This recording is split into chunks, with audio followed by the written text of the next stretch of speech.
बड़े ही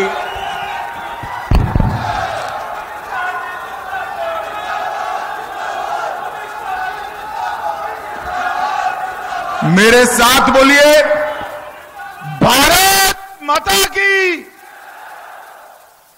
क्यों भाई, क्या हो गया है आप लोगों की आवाज को?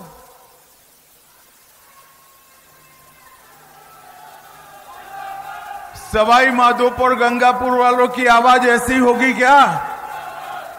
मेरे साथ दोनों हाथ उठाइए, उठाइए दोनों हाथ। सहकारिता से समृद्धि के संकल्प की मुट्ठी बींचिए और प्रचंड आवाज से बोलिए, भारत माता की, भारत माता की, भारत माता की।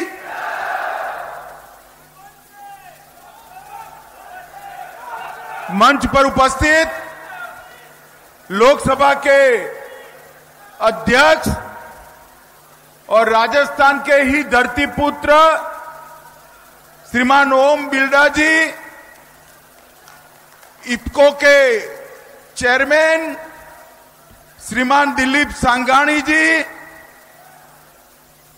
राजस्थान में प्रतिपक्ष के नेता श्रीमान राजेंद्र सिंह राठौड़ जी, हमारे तीनों संसद सदस्य, जरा खड़े हो जाइए भाई, खड़े होकर राम राम करो सबको। तीनों संसद सदस्य, हमारे वरिष्ठ नेता मीणा जी, किरोड़ी लाल जी खड़े हो जाइए, किरोड़ी लाल जी। इफ्को के एमडी हमारे अवस्थी जी, मंच पर उपस्थित सारे कोऑपरेटिव लीडर और इस क्षेत्र से आए हुए प्यारे भाइयों बहनों माताओं, आप सभी को मेरा नमस्कार और आप सभी का आज इस सहकारिता सम्मेलन में मैं हृदय से स्वागत करता हूं। सबसे पहले एक केसरिया भूमि पर मैं आप सभी को नमन कर कर मेरी बात की शुरुआत करना चाहता हूं। यहां के धुंधेश्वर महादेव, माधव गोविंद मंदिर और बालाजी को प्रणाम कर कर मेरी बात की शुरुआत करना चाहता हूं। मित्रों, आज मैं यहां आया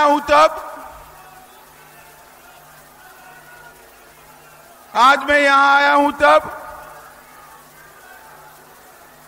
हमारे प्रेरणा स्रोत स्वर्गीय वेद गोविंद सहाय जी को भी नमस्कार करना चाहता हूं। उनको याद कर कर श्रद्धांजलि देना चाहता हूं। भाई बैठ जाओ, बैठ जाओ, आप सभी लोग बैठ जाओ। गहलोत साहब ने कुछ लोग भेजे हैं, 5 मिनट अपना कार्यक्रम कर कर चले जाएंगे। जोर से बोलो, भारत माता की, भारत माता की। मित्रों, आज मैं यहां आया तब सारे लोग बैठ जाइए भाई, उनकी ओर मत दिखिए, बैठ जाओ सारे लोग। सारे किसान भाइयों को मेरा निवेदन है, बैठ जाइए। 2-4 जने हैं, निकल जाएंगे थक कर, उनको नारे लगाने दीजिए। कोई वहां नहीं जाएगा भाई, कोई वहां न जाए। माताओं, भाइयों, बहनों, आज मैं सहकार से समृद्धि के नारे को सार्थक करने वाले किसान सम्मेलन में आया हूं। मैं सबसे पहले 75 साल से देश के किसान जिस चीज की मांग कर रहे थे कि एक सहकारिता मंत्रालय अलग हो, मोदी जी ने 75 साल की किसानों की मांग को पूरा कर कर अलग सहकारिता मंत्रालय बनाया है। मैं आप सभी को निवेदन करता हूं, जोर से ताली बजाकर मोदी जी के इस फैसले का स्वागत करिए। मोदी जी जब से प्रधानमंत्री बने हैं, ढेर सारे ऐसे काम जो देश में कभी नहीं हुए वो मोदी जी कर रहे हैं। सहकारिता मंत्रालय बनाया और कुछ दिन पहले ही चंद्रमा के दक्षिण ध्रुव पर हमारा चंद्रयान तिरंगा लहराते हुए पहुंच गया। समग्र देश के अंदर एक प्रकार से नई ऊर्जा, नए विश्वास, इसका संचार हुआ है। सैकड़ों करोड़ों सालों से प्रयास किए गए, करोड़ों सालों से चंद्रमा के दक्षिण ध्रुव के रहस्य बने हुए थे।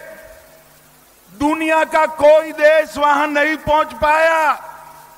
मोदी जी ने हमारे स्पेस मिशन को नई गति, नई ऊर्जा दी और आज चंद्र के दक्षिण ध्रुव पर पहला पहुंचने वाला देश हमारा भारत बना है। ये समग्र देश के लिए गौरव का विषय है। मैं आज अभी जो लोग नारे लगाते थे उनको कहना चाहता हूं, नारे लगाने की जगह चंद्रयान को आगे बढ़ाया होता तो आज नारे लगाने की बारी नहीं आती, आपका भी नंबर होता है। सहकारिता मंत्रालय अगर बनाया होता, किसानों का कल्याण अगर किया होता तो आज ये नारे लगाने की जरूरत नहीं आती। मित्रों, राजस्थान में आया हूं। मैं ज्यादा पॉलिटिक्स करना नहीं चाहता था, मगर अब उन्होंने पॉलिटिक्स की शुरुआत कर दी, मुझे भी मजबूर कर दिया। हमारे दिलीप भाई जरा भोले भाले व्यक्ति है। इफ्को का सम्मेलन था, कल मुझे फोल्डर भेज दिया। मैंने कहा भाई ये फोल्डर मत रखना, वरना अशोक गहलोत नाराज हो जाएंगे। तो दिलीप भाई ने पूछा कि फोल्डर में क्या ऐसा है कि अशोक गहलोत चिढ़ जाएंगे। मैं बताऊं आपको क्या था, जानना है भाइयों क्या था अंदर? ये फोल्डर का कलर, वो डायरी का कलर लाल रंग का था। अब दिलीप भाई को बोला मालूम नहीं है कि आजकल गहलोत साहब लाल डायरी से बहुत डर रहे हैं। क्यों डर रहे हैं भला, जरा बताओ तो राजस्थान वालों। डायरी का आगे का कलर लाल है, अंदर काले कारनामे छिपे हुए हैं। अरबों करोड़ों रुपए का भ्रष्टाचार का कच्चा चिट्टा वो लाल डायरी के अंदर है। और मैं गहलोत साहब को कहने आया हूं, एक चंद लोग बेचकर नारे लगाने से कुछ नहीं होता। जरा भी शर्म बची है तो लाल डायरी के मुद्दे पर इस्तीफा देकर चुनाव के मैदान में आइए, हो जाए दो दो हाथ। माताओं, भाइयों, बहनों, एक कांग्रेस सरकार थी और उस वक्त कांग्रेस सरकार ने किसानों के लिए कुछ नहीं किया। भारतीय जनता पार्टी की सरकार ने किसानों के लिए ढेर सारे काम किए और ढेर सारी योजनाएं लॉन्च की और हर किसान को 6,000 रुपया आज भारतीय जनता पार्टी दे रही है। और इसके साथ ढेर सारे कृषि ऋण के काम, फसल बीमा के काम भी किया है। कांग्रेस की सरकार थी, किसान बजट 22,000 करोड़ था। कितना था? जोर से बोलो, कितना था? 22,000 करोड़। मोदी जी ने 6 गुना बढ़ाकर 1,25,000 करोड़ करने का काम नरेंद्र मोदी जी ने किया है। किसानों को 7 लाख करोड़ का ऋण दिया था। मोदी जी ने 20 लाख करोड़ तक पहुंचाया। खाद्यान्न उत्पादन 265 मिलियन टन था, अब 323 मिलियन टन तक पहुंचाया। गेहूं की खरीदी 251 लाख मेट्रिक टन थी, उसको बढ़ाकर 433 लाख मेट्रिक टन करी। और गेहूं की एमएसपी 1400 रुपया थी, जोर से ताली बजाना, 1400 रुपया से बढ़ाकर 2100 रुपया करने का काम नरेंद्र मोदी सरकार ने किया। सरसों की एमएसपी 3050 रुपया थी, इसको बढ़ाकर 5400 रुपया करने का काम नरेंद्र मोदी सरकार ने किया। और पैक्स को, प्राइमरी एग्रीकल्चर सोसाइटी को मजबूत करने के लिए 20 से ज्यादा योजनाएं लाने का काम नरेंद्र मोदी सरकार ने किया। कोऑपरेटिव को फिर से एक बार, जो किसान के जीवन का सहारा है, ये सहकारिता किसान के लिए बनी है। आज इफको 3500 से ज्यादा सोसाइटियों के माध्यम से सहकारिता का उद्धार कर रही है। परंतु मोदी जी ने तय किया है कि इस देश में 2 लाख नए पैक्स बनाकर हर पंचायत में पैक्स को पहुंचाने का काम नरेंद्र मोदी जी करेंगे। किसानों को अच्छा बीज मिले, किसानों को अपनी उपज को निकास कर पाए, और इसके साथ साथ प्राकृतिक खेती, ऑर्गेनिक खेती करने वाले किसानों को आगे बढ़ा पाए। इसलिए 3 नई कोऑपरेटिव सोसाइटियों की स्थापना नरेंद्र मोदी जी ने की। मित्रों, मैं यहां आता था, बीच में काफी किसान खड़े थे स्वागत में। मैंने गाड़ी खड़ी रखी तो एक किसान ने कहा, साहब हमारे राजस्थान में बिजली नहीं मिलती है। मैंने बोला, भाई बिजली में क्या प्रॉब्लम है, अब तो पूरे देश में बिजली है। तो दूसरे ने कहा, एक और बिजली मिलती नहीं है और दूसरी ओर बिजली की खरीदी में धांधली हो रही है। हर चीज पर किसानों को पानी देना है तो बिजली चाहिए, बिजली देनी है तो बिजली का उत्पादन करना पड़ेगा, मगर गहलोत साहब उत्पादन नहीं करते, उनको खरीदी में, परचेज में इंटरेस्ट है। माताओं, भाइयों, बहनों, आज मैं आपके सामने आया हूं ढेर सारे किसानों का डीबीटी के माध्यम से देश के हर किसान को 6000 रुपया भेजकर मोदी जी ने लाखों करोड़ों रुपया किसान के बैंक अकाउंट में डालकर किसान मित्र का काम किया है। और राजस्थान 14 और 19 दोनों चुनाव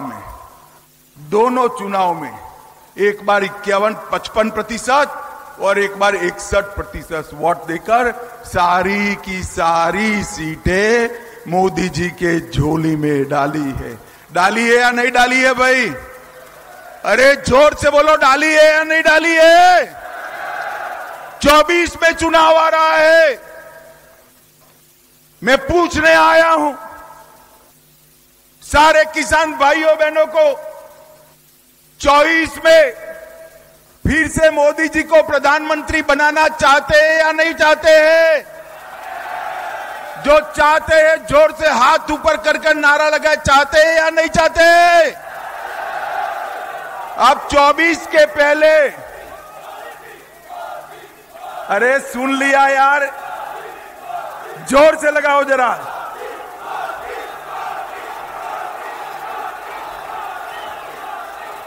मित्रों, आपने कह दिया 24 में फिर से सबकी सब सीटें भाजपा को देंगे, मगर 24 के पहले 23 का चुनाव आ रहा है। 24 मेट्रो सीटें तब दोगे जब 23 में यहां तख्ता पलट करोगे। करोगे या नहीं करोगे? जोर से बोलो, करोगे या नहीं करोगे? मोदी जी को फिर से प्रधानमंत्री बनाओगे? जोर से बोलो, बनाओगे? सभी की सभी सीटें देंगे? 23 में भाजपा सरकार बनाएंगे? तो मेरे साथ दोनों हाथ उठाइए, दोनों हाथ उठाइए और सभी सीटें जीतने के संकल्प की मुट्ठी बींचे और प्रचंड आवाज से बोलिए, भारत माता की, भारत माता की, भारत माता की।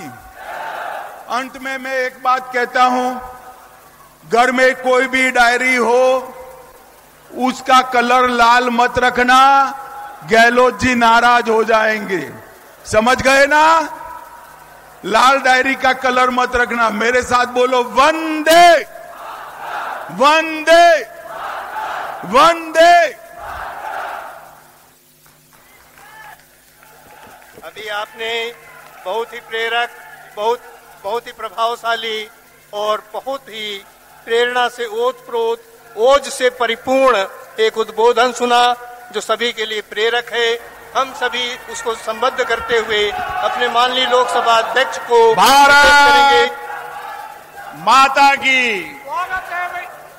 आज हमारे बीच में